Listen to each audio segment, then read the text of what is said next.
예술과 과학의 그 큰 제목은 예술과 과학의 만남이라는 타이틀을 붙였는데요. 사실 그 주제를 얘기하더라도 굉장히 다양하게 많습니다. 특히 예술 경영에서 회화나 아니면 시각 예술과 관련된 주제는 구체적으로 철학과 관련된 논의들이 굉장히 다양하게 많아요. 그래서 여기 이제 프로그램을 작년 것도 보고 올해 것을 봤더니 그동안 하신 선생님들이 안 하신 게 뭔가 이렇게 그걸 찾아봤어요. 그랬더니 주로 이제 예술 쪽에서 현대 예술을 하고 관련된 얘기는 최근 들어서 많이 하는 편이거든요. 저도 다른 데서 끌려가서 몇 차례 얘기하고 그런 적이 있었던 것 같은데, 근데 여기에서는 다른 분들 많이 하시는 것 같아서 이왕이면 어렵게 힘든데 어렵게 오시는데 잘 듣지 못했던 얘기를 드리는 게 좀 나름대로 조금 더 의미가 있을 것 같아서 제목을 바꿨습니다. 그래서 부제목으로 붙인 게 르네상스 예술 속의 과학이라는 제목을 붙였어요. 그래서 특히 이제 르네상스에서도 이제 특히 제일 많이 거론되는 이름이 아마 레오나르도 다빈치를 얘기하게 될 것 같거든요.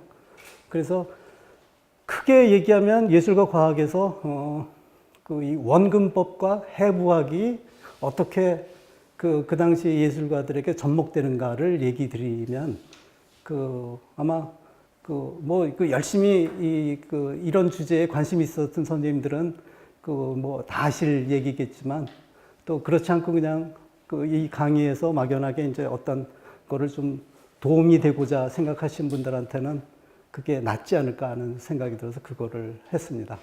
그리고 이 원근법 하면 보통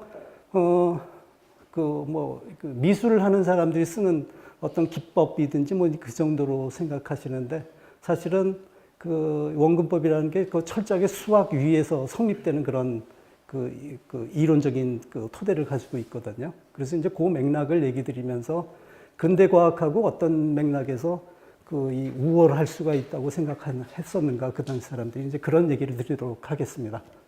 잠깐만요.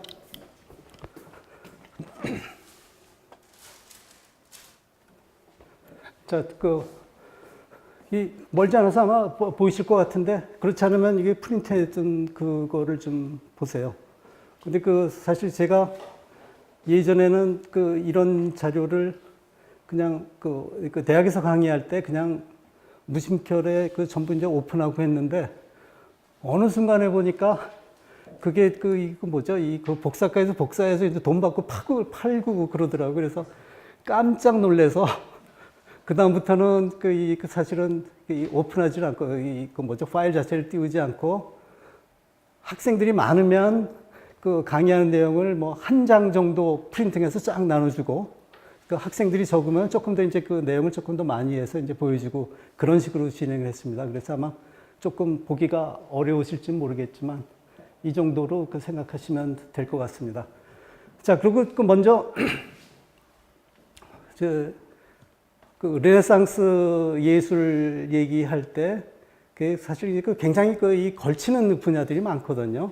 뭐 문학도 있고 예술도 있고 정치, 역사, 이제 그런 다양한 논의들이 있는데 조금 일반적인 얘기를 조금 드리면서 시작을 할게요. 보통 르네상스 얘기할 때가 대체로 한 300년 정도 기간을 얘기하는 게 일반적입니다. 근데 이제 문제는 뭐냐면 언제부터 언제 끝나는 시점을 잡느냐, 이 얘기가 여전히 학자들 사이에는 굉장히 복잡한 논의거든요. 그래서 대체로 이 두 가지 견해들을 얘기해요. 14세기부터 16세기 말까지. 그러니까 14세기가 1300년대 초부터 16세기가 1500년대 말까지. 그렇게 해서 300년. 그리고 또 하나는 15세기부터 17세기. 그러니까 1400년대 시작해서 1600년대 1600 말에 끝나는 300년. 거의 100년 정도 오고 가고 하는 그 부분이 있는데요.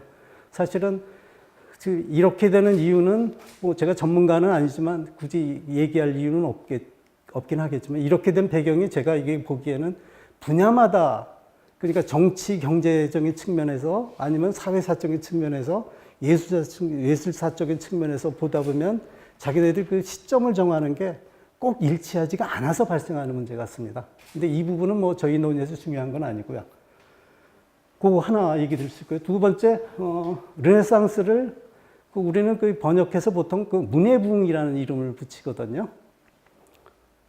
근데 그거는 사실 일본 사람들이 붙인 그 이 번역어인데, 근데 어떻게 생각하면 굉장히 괜찮게 붙인 이름이 있다 싶은 생각이 듭니다. 근데 르네상스 하게 되면 보통 여기 계신 선생님들 떠오르는 그 이름이 있다면 어떤 이름들 떠오르세요? 떠오르는 이름 있어요? 그냥 떠오르는 데 얘기해 보세요. 보통 좀 전에 얘기했던 레오나르도 다빈치 얘기하는 게 당연할 거고요. 또 미켈란젤로. 또 굳이 얘기하면 라파엘로 얘기할 수가 있어요. 근데 이 세 사람 전부 활동했던 분야가 뭐죠? 세 사람 다. 미술이죠. 근데 문예부흥이라고 얘기했는데 예는 있거든요. 근데 문이 사라지고 없어요. 근데 문은 뭐일 것 같으세요? 근데 저도 수업 시간에 그거 얘기하면 학생들 전부 굉장히 어리둥절해요. 그러니까 미처 문예부흥이라고 얘기하면서 항상 그걸 얘기는 했는데 구체적으로 따져보니까 문에 대해서는 얘기가 없다는 생각들을 하시더라고요. 근데 사실 이 문은 1400년보다도 1300년대 그러니까 르네상스를 14세기부터 시작한다고 얘기할 때 들어맞는 표현이에요. 그 맥락에서는. 그런데 순수하게 이제 미술사적인 측면에서 보면 1300년은 그렇게 중요하게 얘기를 안 하거든요. 오히려 1400년대가 더 중요한 것처럼. 근데 사실 미술사에서도 1300년대가 굉장히 중요하긴 한데, 근데 얼뜻 그냥 일반적으로 생각할 땐 그렇다는 얘기입니다. 혹시 1300년대 문학가 중에서 떠오르는 이름 있어요? 저는 이 중고등학교 때 교과서나 아니면 선생님들이 수업하실 때 뜬금없이 툭툭 던진 이름이 떠올랐던 기억이 나거든요. 그리고 사실은 어느 해 고등학교 때 여름에 그게 고전이라고 얘기해서 여름방학 맞아서 요번엔 이걸 하나 떼야 되겠다고 두께가 이 정도 되는 책이었습니다. 번역해서 그것도 예? 단테일 것 같죠? 고개 끄덕거리는 부분이 많은데 유감스럽게도 아닙니다. 또 섹스피어는 훨씬 아래죠. 그것은 더군다나 르네상스라고 얘기는 하지만 영국 사람이거든요. 예? 아니에요. 그 사람은 철학자고. 토마스 아퀴나스는 이따 나옵니다. 이름은. 혹시 보카치오라는 이름 들어보셨어요? 기억나시죠? 그 사람이 쓴 데카메론이라는 책입니다. 그게 옛날에, 지금은 제가 확인을 안 해봤는데 옛날에 무슨 세계 문학 대전집에서 두께가 이래요. 그것도 옛날 책들 보면 한 페이지를 상단, 하단 두 개 쪼개서 글씨도 한 파달 정도 될까? 쌀알보다는 분명히 컸던 것 같아요. 그 정도로 해가지고 이렇게 두껍거든요. 그래서 이게 엄청나게 유명한 거라 그래서 제가 고2 때였던 것 같아요. 이번 여름방학에 이거 하나는 내가 읽어보겠다고 했는데 열 몇 장 읽어보고 세상에 이렇게 재미없는 거를 고전이고 꼭 읽어야 된다고 얘기했던 고등학교 선생님들 속으로 여기서 얘기 못하지만 엄청 쌍욕을 대가면서 욕을 했던 기억이 나거든요. 근데 그러고 나서 사실 잊어버렸어요. 근데 그리고 문이라고 얘기하는 그 부분이 가장 대표적이게 얘기하는 게 데카메론이에요. 보카치오 데카메론. 근데 그럼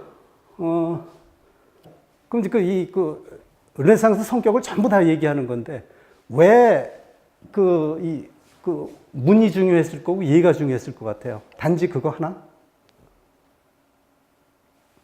뭘 것 같으세요? 떠오르는 생각들 없어요? 전하기 위해서. 전하기 위해서. 아니요. 르네상스의 성격 얘기할 때 보통 흔하게 얘기하는 용어 뭐 하나 있죠? 신 중심으로부터 인간 중심. 예. 그러면서 뭐 얘기하죠? 인본주의, 인간 중심주의 얘기하죠. 바로 그겁니다. 근데 그러면 그 인간 중심이라고 얘기하는데 여기 문 이해하고 그 무슨 상관이 있을 것 같아요? 그 둘 다 그 특정 주제가 뭐냐면요. 인간입니다. 거기서 다루고 있는 게.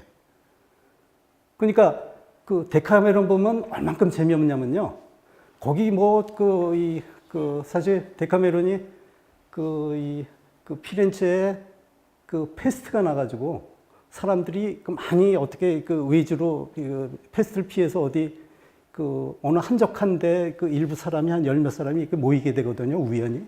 그러면서 자기네들끼리 한 얘기를 이 얘기를 모아놓은 게 데카메론입니다. 그러니까 거기에 뭐 연애한 얘기, 뭐 쌈질한 얘기. 그러니까 평범한 인간이 또는 인간 사회에서 일어날 수 있는 얘기들을 모아놓은 게 데카메론 책이에요. 근데 우리는 워낙 자극적인 얘기를 너무 많이 들어서 그 당시 고등학교 다니는 제가 보기에도 별 볼 일이 없더라고요. 진짜 재미가 없어서 이 포기할 수밖에 없었던 그 책이거든요. 근데 문제는 뭐냐면 거의 그 처음으로 평범한 인간에 대한 얘기를 처음 소개한 겁니다.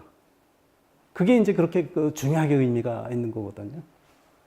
얘는 사실 아까 레오나르도 다빈치, 미켈란젤로 뭐 이런 사람 얘기했지만 1300년대에 굉장히 유명한 그 예술가가 있습니다. 그 좀 이따 잠깐 나오겠지만 지금 이제 시작하는 맥락에서 잠깐 얘기 드리면 혹시 그 지오토라는 이름 들어보신 사람 있어요? 아니면 조또 뭐 이제 그렇게 부르는 이름이거든요. 제가 이것 때문에 이태리 표현으로는 지금 얘기하는 좀 야해 보이는 그 이름이 맞습니다. 근데 우리나라에서는 그게 너무 어감이 안 좋아서 그냥 원 발음과는 전혀 다른 지오또라는 그냥 이름을 붙이거든요. 근데 그 사람도 처음으로 평범한 인간을 소재로 그림을 그려요. 굉장히 유치하게 그립니다. 어느 정도 유치하냐면 혹시 유치원 다니는 애들이 유치원에서 그림 그려라고 얘기하면 자기 친구하고는 이 화폭에 이따만하게 그리고 집은 요만하게 그리고 그러잖아요. 그러면서 잘 그리지 못했는데 잘 그렸다고 칭찬해 주잖아요. 뭐 그거보다는 조금 낫지만 그런 수준으로 그린 그림이 1300년대 초에 처음으로 등장합니다. 그것도 뭐냐면 평범한 인간을 처음으로 그림 소재로 등장하게 된 거예요. 그러니까 그 이전에는 전부 신과 관련된 성인과 관련된 소재가 그려지거나 조각기되거나 뭐 이제 이런 거거든요. 근데 1300년대 들어서 처음으로 이제 그런 우리 주변에서 볼 수 있는 그런 성격의 그림들이 또는 그런 사람들이 이제 그리게 된 거거든요.